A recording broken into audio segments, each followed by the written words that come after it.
नमस्कार, स्वागत है आपका डीबी लाइव ग्लोबल में। मैं हूं समीर आत्मज मिश्र। अमेरिका के राष्ट्रपति डोनाल्ड ट्रंप ने यूं तो जब से दूसरी बार पदभार संभाला है तभी से उनकी टैरिफ पॉलिसी चर्चा में है, लेकिन भारत पर जिस तरह से 25% टैरिफ और रूस से तेल खरीदने के चलते पेनाल्टी की घोषणा कर दी है, भारत में उसे लेकर जबरदस्त तल्ख प्रतिक्रियाएं आ रही हैं और इन प्रतिक्रियाओं का निशाना ट्रंप के अलावा प्रधानमंत्री मोदी भी हैं। कारण साफ है कि पीएम मोदी ट्रंप के साथ न सिर्फ एक राष्ट्राध्यक्ष का रिश्ता रखते हैं बल्कि उनसे घनिष्ठ मित्रता का दावा करते रहे हैं। अब ट्रंप की गतिविधियां भारत के खिलाफ जा रही हैं, जिससे सवाल उठ रहा है कि इसकी वजह से भारत और अमेरिका के बीच रिश्तों पर आने वाले दिनों में क्या असर पड़ेगा। ट्रंप ने भारत पर जिस 25% टैरिफ की घोषणा की है वो 1 अगस्त से प्रभावी हो रहा है। भारत में इस समय संसद का मानसून सत्र चल रहा है और विपक्ष ट्रंप और मोदी की पुरानी दोस्ती का हवाला देकर सरकार को घेरने की कोशिश कर रहा है। विपक्ष की मांग है कि प्रधानमंत्री नरेंद्र मोदी खुद इस बारे में वक्तव्य दें। दरअसल डोनाल्ड ट्रंप ने बतौर राष्ट्रपति दूसरा कार्यकाल संभालते ही टैरिफ लगाने की घोषणा कर दी थी। यह अलग बात है कि ट्रेड डील पर बातचीत के लिए उन्होंने 90 दिन की छूट दी थी, जिसकी मियाद 1 अगस्त को खत्म हो रही है। ट्रंप की टैरिफ घोषणा के बाद भारत सरकार की ओर से जो पहली प्रतिक्रिया आई है उसमें कहा गया है कि टैरिफ की घोषणा के संभावित प्रभावों का अध्ययन किया जा रहा है। सरकार भारत के किसानों, उद्यमियों और सूक्ष्म, लघु और मध्यम उद्यमों यानी एमएसएमई के कल्याण और हितों को सर्वोच्च प्राथमिकता देती है। नरेंद्र मोदी ट्रंप के साथ अपनी मजबूत दोस्ती की चर्चा अक्सर करते रहे हैं और ट्रंप के हाव भाव भी बताते रहे कि यह सही है, लेकिन दूसरी बार राष्ट्रपति बनने के बाद डोनाल्ड ट्रंप की ओर से इस दोस्ती को जिस तरह से नज़रअंदाज करने और उसे दिखाने की कोशिश की गई है वो हैरान करने वाली है। इस दोस्ती को याद करने के लिए थोड़ा पीछे चलते हैं। आपको याद होगा सितंबर 2019 में अमेरिका के ह्यूस्टन शहर में हाउडी मोदी कार्यक्रम आयोजित हुआ था। उस वक्त ट्रंप अमेरिका के राष्ट्रपति थे और अगले साल वहां राष्ट्रपति पद के लिए चुनाव होने वाले थे। उस कार्यक्रम में प्रधानमंत्री नरेंद्र मोदी ने अमेरिका में रह रहे भारतीय मूल के लोगों के बीच एक नारा दिया था जिसकी काफ़ी चर्चा हुई थी, या यूँ कहें अभी भी हो रही है। यह नारा था, अब की बार ट्रंप सरकार। यह पहली बार था जब भारत के किसी प्रधानमंत्री ने किसी दूसरे देश में जाकर वहां किसी एक पार्टी के नेता के पक्ष में इस तरह प्रचार किया हो। मोदी यहीं नहीं रुके। अगले ही साल यानी 2020 में मोदी ने ट्रंप को अहमदाबाद बुलाया और वहां नमस्ते ट्रंप नाम का एक कार्यक्रम किया।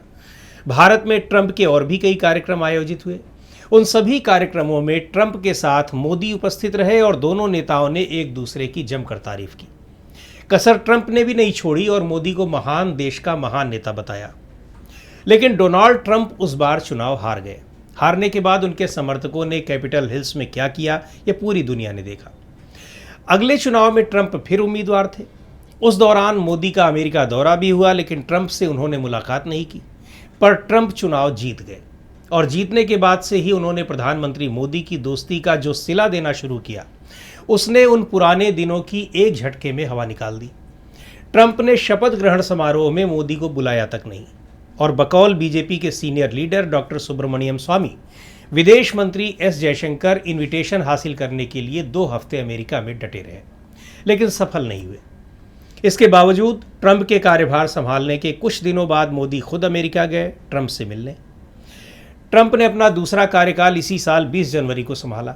उसके बाद उनसे मुलाकात करने वाले दुनिया के प्रमुख नेताओं में प्रधानमंत्री मोदी चौथे नेता थे। यूँ तो इस मुलाकात में भी ट्रंप ने उन्हें अपना महान दोस्त बताया, लेकिन मिलने का अंदाज अलग रहा। उस मुलाकात में प्रधानमंत्री मोदी की ट्रंप से मिलने की उत्कंठा और ट्रंप की मोदी से मिलने की बेरुखी साफ नजर आ रही थी। लेकिन उसके बाद से तो ये स्थिति और भी बिगड़ने लगी। अब तो टैरिफ और पेनाल्टी दोनों का ऐलान कर दिया है डोनाल्ड ट्रंप ने। हालांकि विदेश नीति के जानकारों का कहना है कि टैरिफ से भारत को नुकसान तो होगा, लेकिन बहुत से देश ऐसे हैं जिन्हें ट्रंप की टैरिफ पॉलिसी से और ज़्यादा नुकसान होगा। उनकी तुलना में भारत का नुकसान ज़्यादा नहीं है, लेकिन व्यापार वार्ता के बीच और डेडलाइन समाप्त होने से पहले ही, वो भी जब भारत में संसद सत्र चल रहा हो और ट्रंप के दावों पर प्रधानमंत्री की किरकिरी हो रही हो, ट्रंप के इस टैरिफ ऐलान से दोनों देशों के रिश्तों में खटास और बढ़ सकती है। दरअसल ट्रंप ने न सिर्फ भारत पर टैरिफ की बात कही है, बल्कि रूस से तेल खरीदने पर पेनाल्टी लगाने की भी बात कही है। यानी टैरिफ का असर तो पड़ेगा ही, रूस के व्यापार की वजह से पेनाल्टी भी लगेगी। इसके अलावा ब्रिक्स देशों पर अतिरिक्त टैरिफ की भी बात कही गई है। कुल मिलाकर टैरिफ सिर्फ 25% ही नहीं रहेगा, ये उससे कहीं ज़्यादा होने वाला है, क्योंकि ट्रंप ने भारत पर 10% का अतिरिक्त टैरिफ लगाया है। इस तरह से प्रभावी टैरिफ होगा 35%। अब 1 अगस्त से भारत से अमेरिका को निर्यात होने वाली चीज़ों के दाम बढ़ जाएंगे और काफ़ी महंगे हो जाएंगे। भारत और अमेरिका के बीच पिछले साल करीब 130 अरब डॉलर का व्यापार हुआ था, जिसमें भारत का निर्यात 87.4 अरब डॉलर था। कुछ जानकारों का यह भी मानना है कि भारत की अर्थव्यवस्था काफ़ी बड़ी है और ट्रंप की टैरिफ पॉलिसी से भारत को जो नुकसान होगा उसकी भरपाई भारत दूसरे बाजारों से पूरी कर लेगा। लेकिन ये इतना आसान नहीं है। हाल ही में भारत ने ब्रिटेन के साथ मुक्त व्यापार समझौता किया है और साल के अंत तक यूरोपीय संघ के साथ भी ऐसा ही समझौता होने की उम्मीद है। लेकिन फार्मा सेक्टर, रत्न और आभूषण, स्टील, एल्यूमिनियम और टेक्सटाइल इंडस्ट्री इससे बहुत ज़्यादा प्रभावित होगी, इसमें संदेह नहीं है। अमेरिका ने रूस के साथ व्यापारिक संबंध खत्म करने का दबाव न सिर्फ भारत पर बढ़ाया है बल्कि चीन और अन्य ब्रिक्स देशों पर भी बढ़ाया है। लेकिन चीन इन दबावों का जरा भी संज्ञान लेता नहीं दिख रहा है। बुधवार को चीन के विदेश मंत्रालय ने कहा था कि चीन हमेशा अपने राष्ट्रीय हितों के अनुसार ऊर्जा की आपूर्ति सुनिश्चित करेगा। टैरिफ युद्ध में कोई विजेता नहीं हो सकता। जबरदस्ती और दबाव से कुछ हासिल नहीं होगा। चीन अपनी संप्रभुता, सुरक्षा और विकास हितों की पूरी दृढ़ता से रक्षा करेगा। लेकिन भारत की ओर से इस तरह की कोई प्रतिक्रिया नहीं आई है। अमेरिका रूस और चीन को भी आंखें दिखाने की कोशिश कर रहा है, लेकिन रूस और चीन जैसे अपने मुख्य प्रतिद्वंद्वी देशों के साथ ट्रंप ज़्यादा कुछ नहीं कर पा रहे हैं। मतलब साफ है कि ट्रंप ताकत की भाषा समझते हैं। उन्हें पता है कि चीन पर टैरिफ लगाने का क्या असर होगा। चीन तुरंत रेयर अर्थ मिनरल्स और मैग्नेट की सप्लाई रोक देगा।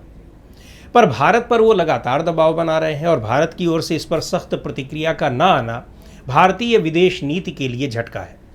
दोनों देशों के बीच दूतावास स्तर और अन्य शीर्ष स्तर पर पिछले 2 महीने से बातचीत चल रही है। लेकिन हैरान करने वाली बात यह है कि डील की मियाद खत्म होने के 2 दिन पहले ही ट्रंप टैरिफ की घोषणा कर देते हैं। न सिर्फ टैरिफ बल्कि ऑपरेशन सिंदूर के दौरान ट्रंप की ओर से भारत पाकिस्तान के बीच संघर्ष विराम की एक तरफा घोषणा भी भारतीय विदेश नीति के लिए बड़ा झटका है। ट्रंप अब तक 30 बार दावा कर चुके हैं। ट्रंप ने सिर्फ सीज फायर के दावे ही नहीं किए बल्कि पाकिस्तानी आर्मी चीफ आसिम मुनीर को व्हाइट हाउस में बुलाने का न्योता भी दिया। इन सब का भारत में एक अलग ही संदेश गया और भारत अमेरिका के रिश्तों में इन सब की वजह से ठंडक भी आई है। संसद के मौजूदा मानसून सत्र में इस पर चर्चा भी हुई, लेकिन सरकार जवाब न दे पाने के आरोपों से अब तक घिरी हुई है। सबसे ज़्यादा हैरान करने वाली और प्रधानमंत्री मोदी को परेशान करने वाली बात तो ये है कि वो ट्रंप का नाम लेकर उन्हें झूठा भी नहीं कह पा रहे हैं। इन सब के बीच टैरिफ की घोषणा से स्पष्ट है कि दोनों देशों के बीच पहले से ही ठंडे पड़े रिश्तों में और ठंडापन आएगा।